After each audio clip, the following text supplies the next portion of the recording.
Hello everyone, welcome और welcome back to my channel. I hope you are doing really great. So आज के video में हम देखेंगे chapter 10 that is protest movements. ठीक है, this is going to be the last video of history जो मैं शूट कर रही हूँ, क्योंकि इसके अलावा जितने भी चैप्टर्स थे उसके वीडियोज़ मैंने ऑलरेडी शूट करके अपलोड कर दिया है। ठीक है, in this video will be talking about the civil rights movement, anti apartheid movement and feminist movement. Moving ahead, तो जो यूएसए थी, United States of America, second world war के बाद ये एक इमर्जिंग पावर थी। This was a super power in world politics, है ना। सेकेंड वर्ल्ड वॉर के बाद America emerge as a super power in world politics. But ऐसा नहीं था कि इसके अंदर, अमेरिका के अंदर सारी चीज़ें स्मूथली चल रही है, सब कुछ पीसफुल है, there is no issue, nothing, ऐसा कुछ नहीं था। Even in America there was a lot of problem, and the major problem was racial discrimination. White and black के बीच में डिफ्रेंशिएट करना, ब्लैक लोगों को नीच भाव से देखना, ब्लैक्स को स्लेवरी होना, उनको प्रॉपर एडुकेशन नहीं मिलना, प्रॉपर सैनिटेशन नहीं मिलना, प्रॉपर अपॉर्चुनिटीज़ नहीं मिलना। ठीक है, ये सारा कुछ अमेरिका में हो रहा था। इनफैक्ट उनके पास basic human right to vote भी ना होना, जो ब्लैक्स थे उनके पास। तो ये सारी जो थी दिक्कत, ये अमेरिका में चल रही थी। किस किस चीज़ों पे जो ब्लैक जो लोग थे, जिनका, अब black and white in the sense skin का कलर, जो लोग वाइट थे, जो लोग फेयर थे, वो उनको अच्छा कंसिडर किया जाता था अमेरिका में।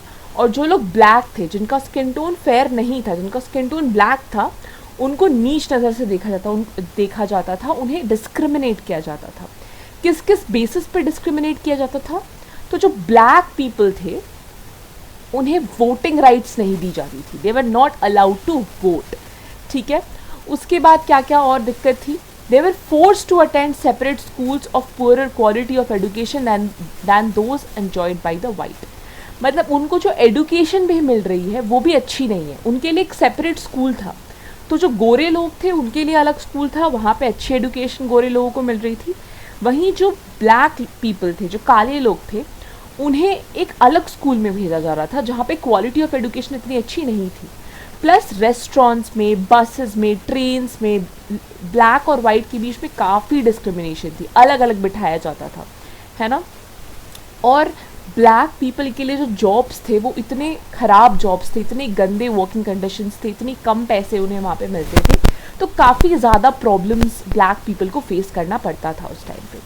ठीक है, इसके बाद जब इतना ज़्यादा ऑपरेशन हो रहा था ब्लैक पीपल का, तब अब ऑब्वियसली जब इतना ज़्यादा ऑपरेशन होगा तो कोई ना कोई तो आएगा, आवाज़ उठाएगा ऑब्वियसली ब्लैक पीपल के राइट्स के लिए, कि भैया जो काले लोग हैं वो भी तो इंसान ही हैं, उन्हें भी तो राइट्स, उन्हें भी तो प्रॉपर लिविंग राइट्स मिलनी चाहिए। तो इसी कारण 1910 में फॉर्मेशन होता है national association for the advancement of coloured people. ठीक है, उसके बाद चेंज्ड एटीट्यूड ऑफ गवर्नमेंट। तो चेंज्ड एटीट्यूड ऑफ गवर्नमेंट क्या था? 1946 में प्रेसिडेंट ट्रूमैन ने एक कमेटी बिठाई जहाँ पे उन्होंने ये कहा कि अगर हमारे कंट्री में सिविल राइट्स किसी को अच्छे से नहीं मिल रहा है तो आप हमें आके बताओगे, तो you have to go and check कि सबको सिविल राइट्स जो उनके हैं वो अच्छे से मिल रहे हैं कि नहीं मिल रहे हैं। फिर इस कमेटी ने ये चीज़ बताई कि जो कांग्रेस है उसे ऐसे लॉज पास करने चाहिए ताकि ये जो ब्लैक पीपल है उनको डिस्क्रिमिनेट ना किया जाए जॉब सेक्टर में, या राइट टू वोट में उसको डिस्क्रिमिनेशन उनको फेस करना ना पड़े। ठीक है, और रीज़न क्या दिया कमेटी ने ये कहने का कि बहुत सारे ऐसे पॉलिटिशियंस हैं जिनको ऐसा लगता है कि जो ब्लैक पीपल है उनको वोट ही नहीं करना चाहिए, it is not morally correct for the black people to vote. Plus दूसरा ये चीज़ था कि जितने भी वाइट लोग थे, चाहे उनमें टैलेंट हो, वाइट पीपल जो थे, कुछ ऐसे वाइट पीपल भी थे जो टैलेंटेड नहीं थे, बट फिर भी उन्हें वो जॉब मिल गया जो शायद एक ब्लैक इंसान को, एक ब्लैक पर्सन को मिल सकता था, क्योंकि उसमें ज़्यादा टैलेंट है। तो black people irrespective of having talent did not get the jobs they deserved. ठीक है, ये चीज़ नहीं हो रही थी। तो अब जब इतना ऑपरेशन जो ब्लैक पीपल थे उन्हें फेस करना पड़ रहा था, तो दे एक्चुअली बिकेम आउटस्पोकन। उन्हें कोई कुछ कहता तो वो बहुत बोलने लग गए कि भैया तुम तो, हमें तो कोई राइट्स ही नहीं है, हमें ये नहीं है, हमें ये प्रॉब्लम है, हमें वो प्रॉब्लम है। They started being outspoken. ठीक है, और America could not claim, America अब ये बोल ही नहीं सकती थी कि वो एक डेमोक्रेटिक कंट्री है, क्योंकि 10% ऑफ द पॉपुलेशन को वोटिंग राइट ही नहीं है। जो ब्लैक पीपल थे उनके पास वोटिंग राइट्स ही नहीं थी, तो अमेरिका ये कह ही नहीं सकती थी कि वो एक डेमोक्रेटिक कंट्री है। क्यों? क्योंकि उन्होंने वोटिंग राइट्स दी ही नहीं है 10% अपनी पॉपुलेशन को। दूसरी बात क्या थी कि एशिया और अफ्रीका में नेशनलिज्म डेवलप हो रहा था धीरे धीरे, तो वो जो कॉलोनियलाइज्ड कंट्री मतलब एरियाज थे एशिया और अफ्रीका के, वो धीरे धीरे जा रहे थे और वो इंडिपेंडेंट हो रहे थे। वहाँ पे ऑब्वियसली नॉन वाइट लोग रहते हैं एशिया और अफ्रीका में, तो अमेरिका को ये डर था कि कहीं वो लोग भी इनके अगेंस्ट ना हो जाए, अमेरिका के अगेंस्ट हो के कम्युनिज्म ना फॉलो करने लगे। कम्युनिज्म क्या है मैंने आपको बहुत बारी बताया है, you have to write in the comments below what is communism. ठीक है, moving ahead. As a result, within the next few years, the government and the Supreme Court declared new laws to introduce racial equality in the country. अब obviously जब इतनी ज़्यादा discrimination होगी black people के against, तो government और supreme court obviously आएगी नए लॉज लेके ताकि डिस्क्रिमिनेशन को कहीं हद तक रोक सके। इसीलिए इन्होंने क्या किया, इन्होंने सेपरेट स्कूल्स जो थे ना ब्लैक और वाइट पीपल के लिए, उसको इलीगल डिक्लेयर कर दिया कि सेपरेट स्कूल्स नहीं होंगे ब्लैक पीपल और वाइट पीपल के लिए। तो जो काले लोग हैं वो वाइट पीपल के स्कूल में जा सकते हैं, वाइट पीपल ब्लैक पीपल के स्कूल में जा सकते हैं, वाइस वर्सा। ठीक है, दोनों एक साथ रह के पढ़ सकते हैं। ठीक है, 1957 में सिविल राइट्स एक्ट आई जिसने कमीशन बिठाया to investigate the denial of voting rights to the black people. तो जो ये ब्लैक पीपल थे उनको वोटिंग राइट्स नहीं मिलती थी, तो इसी कारण 1957 में सिविल राइट्स एक्ट आई जिसके थ्रू एक कमीशन होगी जो ये चेक रखेगी कि ब्लैक पीपल को वोटिंग राइट्स मिले। पर फिर भी 1960 में ये देखा गया कि सिविल राइट एक्ट ने प्रोविजंस तो निकाल दिए हैं ताकि जो ब्लैक पीपल है वोट करे, बट फिर भी वो नहीं जा रहे थे वोट करने। क्यों? क्योंकि उन्हें ये डर था कि अगर वो वोट करने जाएंगे तो उन्हें जो वाइट पीपल है वो हैरेस करेंगे, they will be harassed by the white people. तो इसी डर से they were not going to vote. ठीक है, Ultimately, President Eisenhower sent federal troops to escort the black children into the high schools at Little Rock, Arkansas, where the governor had defied the order of Supreme Court. तो obviously laws तो हो रहे थे, laws तो लेके आ रही थी government, but कोई फॉलो नहीं कर रहा था। तो इसी तरीके से जब एक छोटा बच्चा था जो कि ब्लैक था, वो जब हाई स्कूल में गया लिटिल रॉक में जहाँ पे बेसिकली वाइट पीपल पढ़ते थे, तो उन्हें वहाँ पे उसे पढ़ने नहीं दिया गया एंड ऑल ऑफ दैट। तो प्रेसिडेंट आइजनहोवर ने अपने लोगों को वहाँ पे भेजा कि ऐसा क्यों हो रहा है, गो एंड चेक। ठीक है, तो वही है 1961 तक only 25% of schools and colleges in the south were desegregated. Desegregated का मतलब कि सिर्फ ऐसे मतलब पहले जो सेग्रीगेशन हो रखा था ब्लैक और वाइट का उसको हटाना, डीसेग्रीगेशन, वो सेग्रीगेशन को हटा देना ताकि जो दोनों ब्लैक और वाइट जो है वो एक साथ पढ़ सके। तो 1961 तक सिर्फ 25% स्कूल और कॉलेजेस में ही डीसेग्रीगेशन हुई थी। ठीक है, campaign for equal rights. Mid 1950s में एक मास सिविल राइट्स मूवमेंट डेवलप हुई अमेरिका में बहुत सारे रीजंस के कारण। A huge number of black people lived in northern industrial cities. They became aware of the political issues. In the meantime, a black middle class had emerged in America. They produced a number of talented leaders. तो obviously civil right movement क्यों शुरू हुई? क्योंकि black people जो थे वो काफ़ी कुछ ऐसे ब्लैक पीपल थे जो काफ़ी टैलेंटेड थे। तो उनको जब पता चला कि पॉलिटिक्स में क्या चल रहा है, क्या पॉलिटिकल इशूज़, जब उनको वो अवेयरनेस आई उस चीज़ के बारे में, तो उन्होंने मास मूवमेंट शुरू किया कि हमें हमारे राइट्स दो, we want our civil rights. ठीक है, एशिया और अफ्रीका में स्टेट जो ऐसे स्टेट्स थे जैसे कि इंडिया हो गया, घाना हो गया, वो इंडिपेंडेंट हो गए थे। तो जो ब्लैक अमेरिकन थे वो भी उसको देख के काफ़ी इंस्पायर हो गए कि अगर वो इंडिपेंडेंट हो सकते तो हम क्यों नहीं, we can also get our independence, we can also get our civil rights. ठीक है, जो ट्रूमैन कमेटी ने होप्स बढ़ाए थे ब्लैक पीपल के, क्योंकि वो लॉज लेके आई थी ना ब्लैक पीपल के लिए कि उन्हें वो राइट्स मिलनी चाहिए, उन्हें सेग्रीगेट नहीं करना चाहिए, वो तो एक तरीके से होप जनरेट हो गया था ब्लैक पीपल के अगेंस्ट में। पर वो काफ़ी ज़्यादा इम्पेशेंट हो गए थे क्योंकि स्लोली हो रहा था ना, अब एक बार में मेजर चेंज तो नहीं हो सकता है, तो काफ़ी ज़्यादा इम्पेशेंट हो गए थे, तो इसलिए वो वायलेंस पे भी उतर आए थे लेटर ऑन।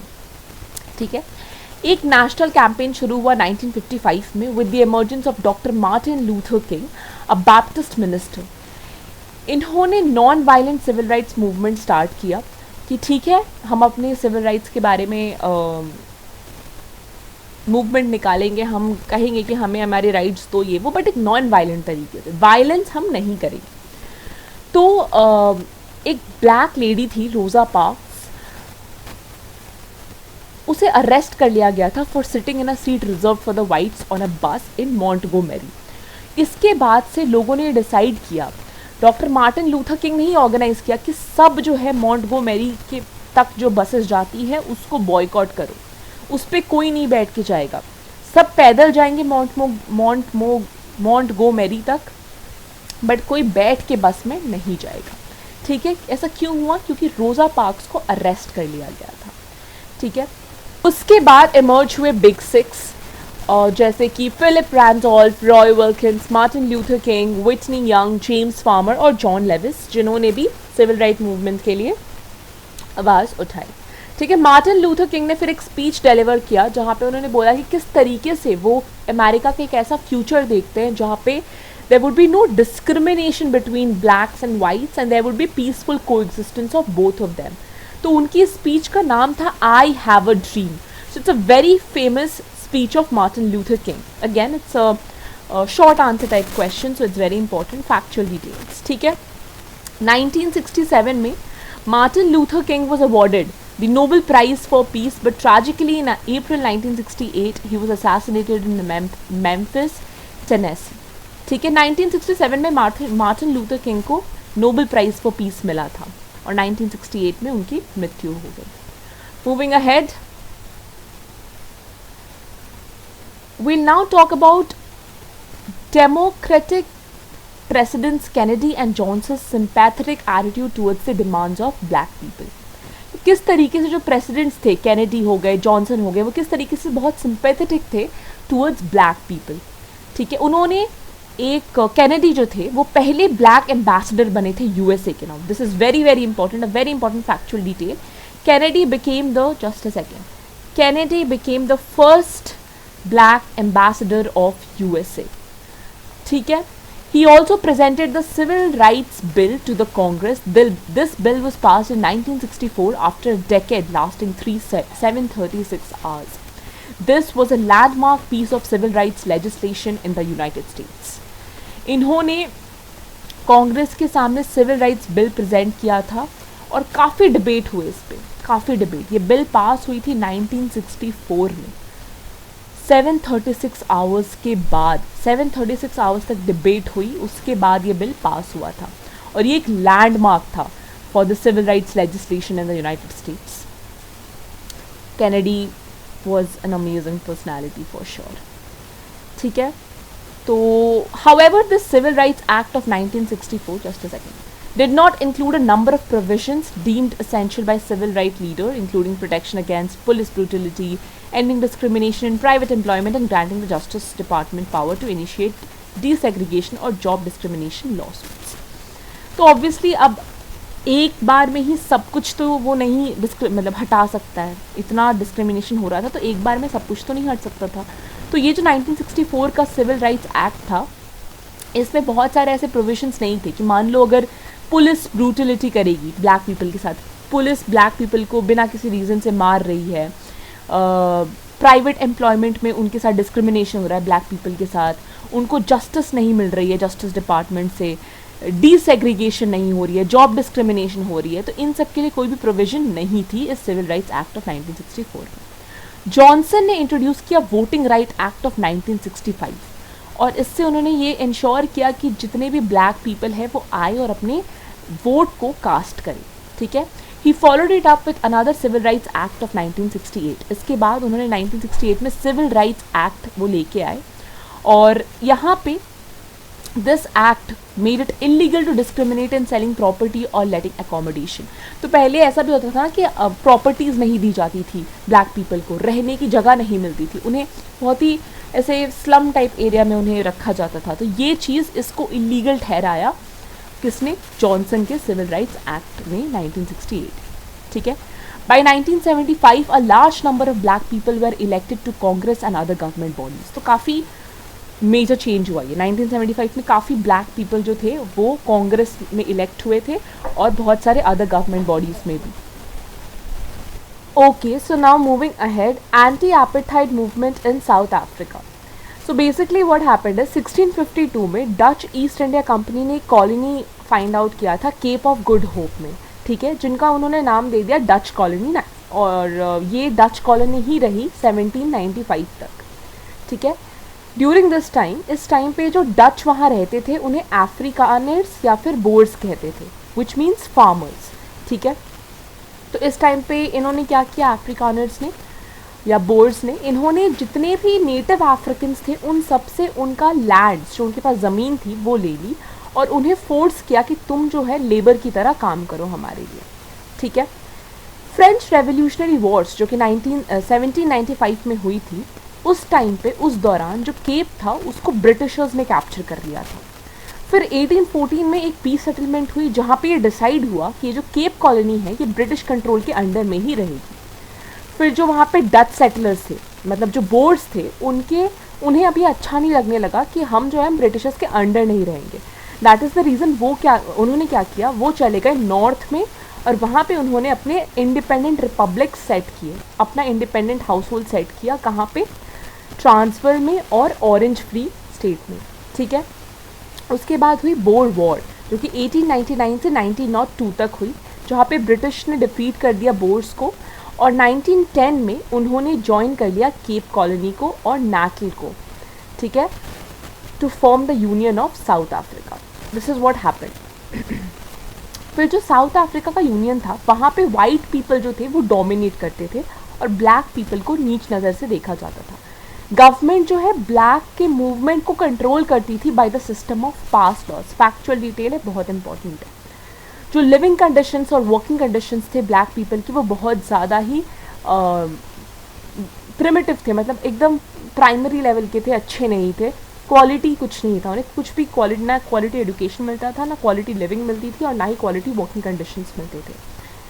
उनको जितने भी स्किल्ड जॉब्स हैं वो करने से मना कर दिया गया था। They were not allowed to hold a strike also. अगर उन्हें गवर्नमेंट के खिलाफ आवाज़ उठानी और स्ट्राइक पे जाना है तो उन्हें वो भी अलाउड नहीं था। Introduction of apartheid by doctor Malan. तो सेकेंड वर्ल्ड वॉर के बाद जो प्राइम मिनिस्टर थे डॉक्टर मिलान, उन्होंने एक नया पॉलिसी इंट्रोड्यूस किया था जिसका नाम था apartheid, which means separateness. Blacks अलग होंगे, वाइट्स अलग होंगे, इनके बीच में कोई इक्वालिटी नहीं होगी, इन दोनों को अलग तरीके से ट्रीट किया जाएगा। The extreme was the Afrikaner, the Dutch और the Boers nationalist party led by doctor Malan. अब जो ये बोर्ड्स थे, ये जो अफ्रीकानर्स थे, इनके लीडर कौन थे, डॉक्टर मलान ही थे। और ये इनका एक्सट्रीम लॉ था जो ये लेके आए थे, जहाँ पे इन्होंने सबको अपना लेबर बना के रखा हुआ था, ठीक है।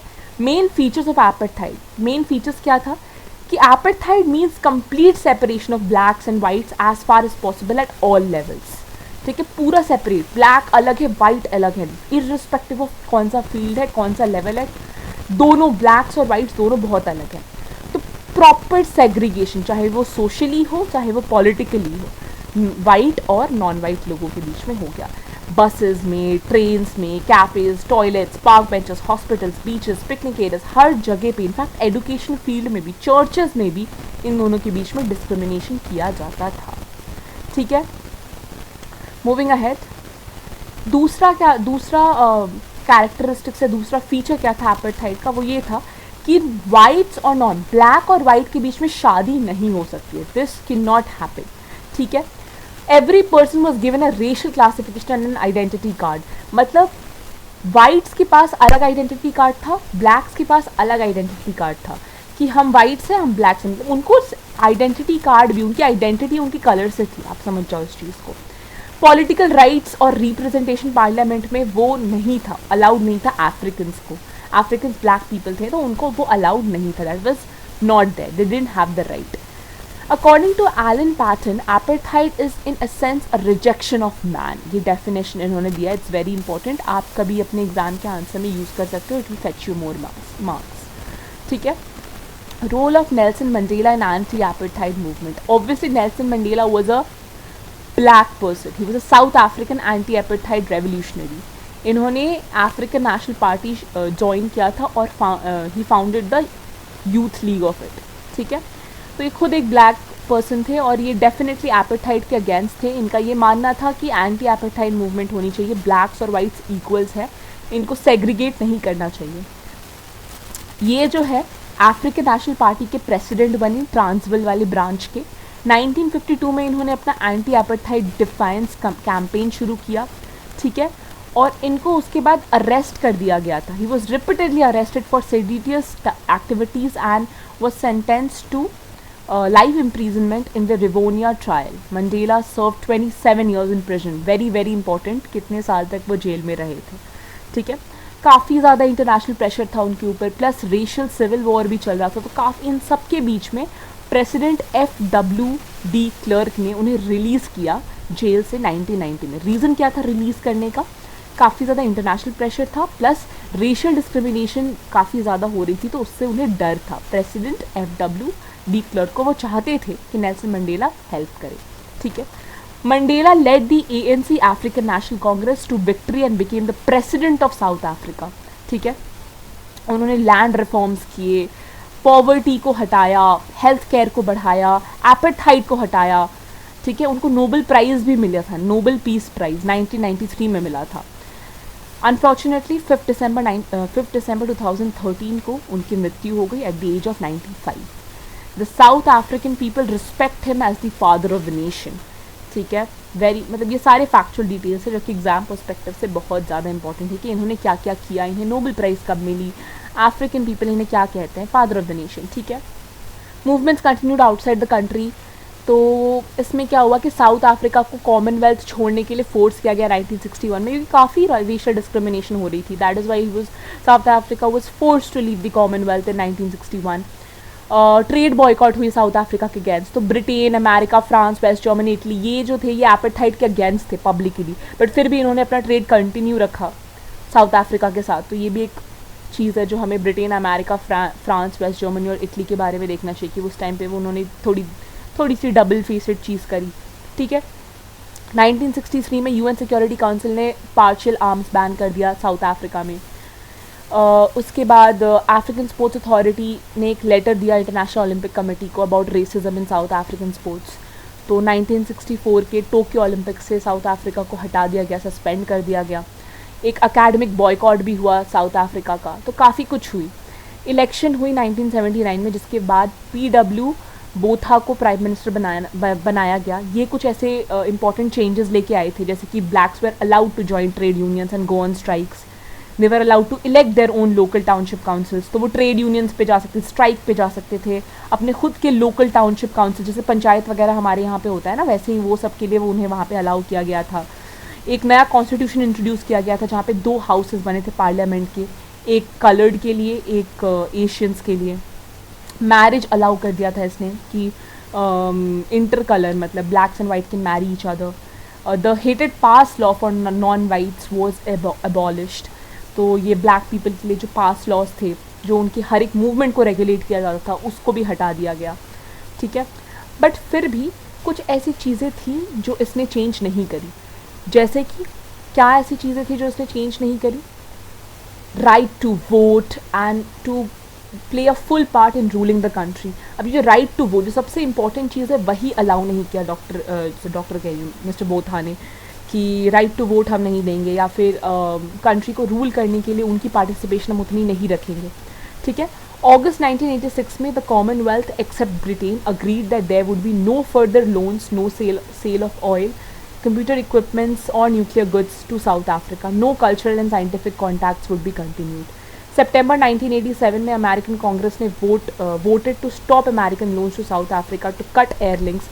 तो जितनी भी चीज़ें थी, चाहे वो ऑयल का ट्रेड हो गया, इम्पोर्ट एक्सपोर्ट, सब बैन हो गया था। कल्चर एक्सचेंज भी बैन हो गया था साउथ अफ्रीका में। इसके बाद जब FW क्लर्क बने प्रेसिडेंट, तब एक चेंज दिखा साउथ अफ्रीका में। He had realized the situation and decided that apartheid would go completely from the country, कि apartheid को बिल्कुल ही हटा देना है, बिल्कुल मतलब हटा ही देना है, मतलब कुछ भी एक भी एस्पेक्ट उसका नहीं होना चाहिए। 1990 में नेल्सन मंडेला ने को रिलीज़ किया गया था जेल से 25 ईयर्स के बाद, एंड वो बनते हैं लीडर ऑफ ANC, ठीक है।